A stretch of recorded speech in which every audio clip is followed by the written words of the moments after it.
Que lembranças vocês têm dos estabelecimentos comerciais que vocês frequentavam na infância?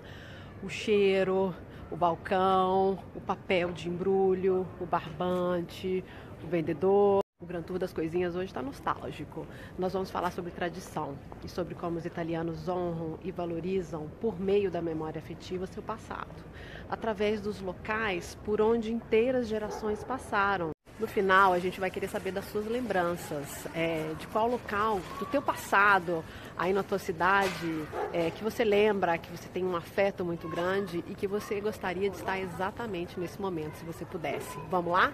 Bom, e quando o assunto é estabelecimento comercial histórico, é impossível não pensar ao Café Florian, café mais antigo da Itália, né? Dos tempos áureos da República de Veneza, por onde passaram grandes personalidades. Mas para falar do Florian, é preciso a gente voltar um pouquinho no tempo e lembrar que Veneza foi a porta de entrada no café na Europa. O primeiro carregamento chegou na cidade em 1624, junto com as especiarias sedas que vinham do Oriente. A bebida, muito consumida pelos árabes, não era bem vista pela igreja, né?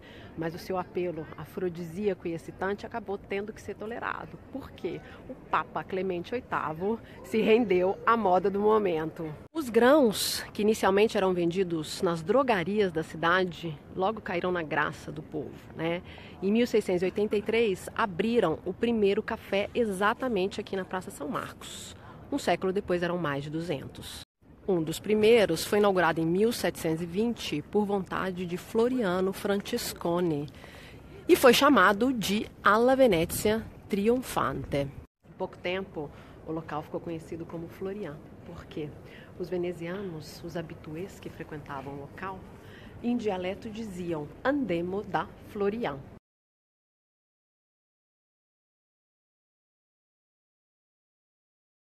O Florian era decorado com afrescos, espelhos, elementos orientais, estilo neo-rococó e neo-renascentista, e atraía uma clientela muito exigente. O Florian era frequentado pela alta sociedade, pelos ricos comerciantes, pelos intelectuais e, claro, pelos viajantes do Grand Tour.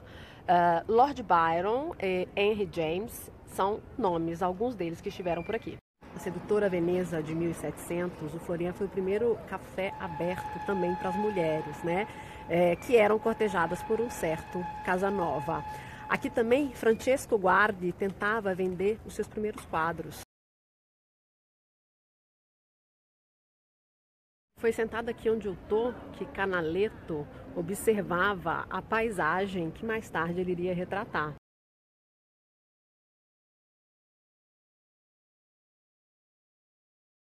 Foram muitas personalidades que sentaram aqui nessas poltronas elegantes do Florian, né?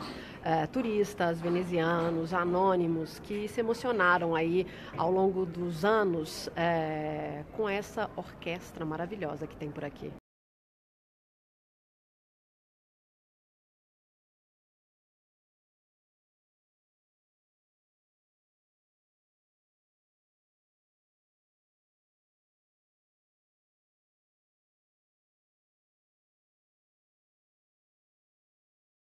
Bom, os registros pictóricos e fotográficos, eles testemunham a importância do café mais antigo da Itália e a preservação dos seus salões refinados revivem todos os dias a atmosfera festiva e nobre de Veneza. Gran Tour das Coisinhas vai ficando por aqui, mas não sem antes te convidar a puxar aí na tua memória um estabelecimento comercial que te traga lembranças da tua infância aí da tua cidade. Eu vou adorar saber. Até a próxima! Começando mais um episódio da nossa story série Gran Tour das Coisinhas. Dando continuidade aí ao assunto, ao tema que emocionou muita gente por aqui. Os estabelecimentos comerciais históricos. No último episódio, eu e a Magê falamos sobre como esses estabelecimentos ajudam a contar a história das cidades, como, por exemplo, a história do livro e da editoria aqui em Veneza. Pouca gente sabe que por aproximadamente 200 anos, Veneza foi a capital europeia e mundial da editoria.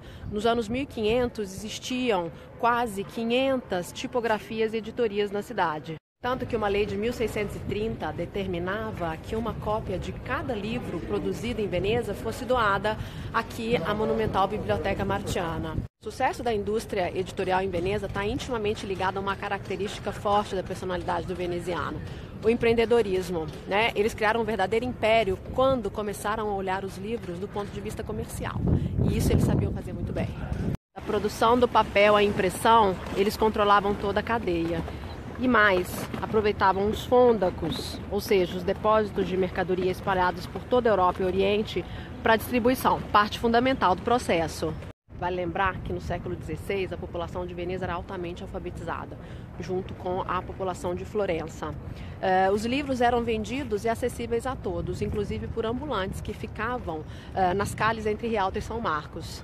A livraria que eu vou mostrar hoje não é uma livraria histórica, então eu peço licença para sair um pouquinho do tema, para apresentar para vocês uma das livrarias mais belas do mundo, que é a Livraria Acqua Alta. Aqui a gente está pertinho da igreja de Santa Maria Formosa e foi nesse lugar pitoresco que o senhor Luigi resolveu abrir essa livraria, que é a cara de Veneza.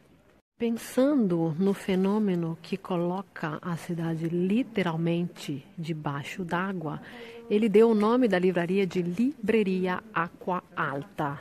Livraria Acqua Alta. Aqui na Acqua Alta, os livros ficam armazenados não em prateleiras normais, tá? Eles ficam um pouquinho acima do nível do chão para que eles possam ficar protegidos no caso que a maré suba. Vamos lá conhecer? Olha só. Os livros ficam armazenados em barcos, banheiras e gôndola. É um ambiente bem peculiar. Olha só, é um ambiente bem peculiar.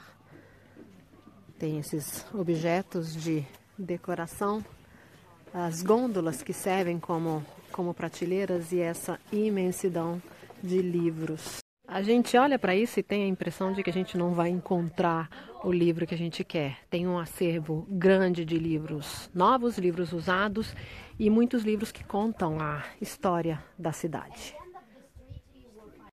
É aqui, por exemplo, que eu compro, me abasteço dos vários livros sobre Veneza que eu utilizo para estudar para os meus passeios, né? O acervo aqui é realmente muito, muito vasto.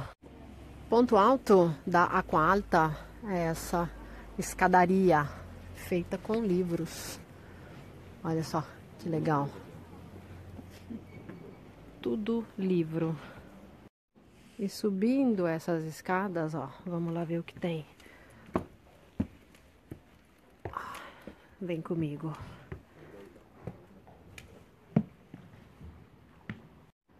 Essa é a vista daqui de cima, um dos característicos canais de Veneza.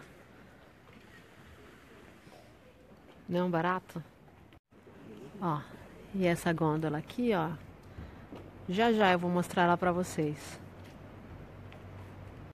Parece uma prateleira, né? Mas olha só, é um barco. Outro barco lá em cima. A banheira. E essa daqui, é a saída de emergência. Olha que legal. E o que temos aqui? O que temos aqui? A gôndola!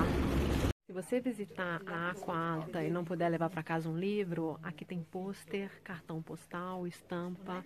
Leve alguma coisa para casa, uma ótima lembrança de Veneza e desse lugar tão peculiar.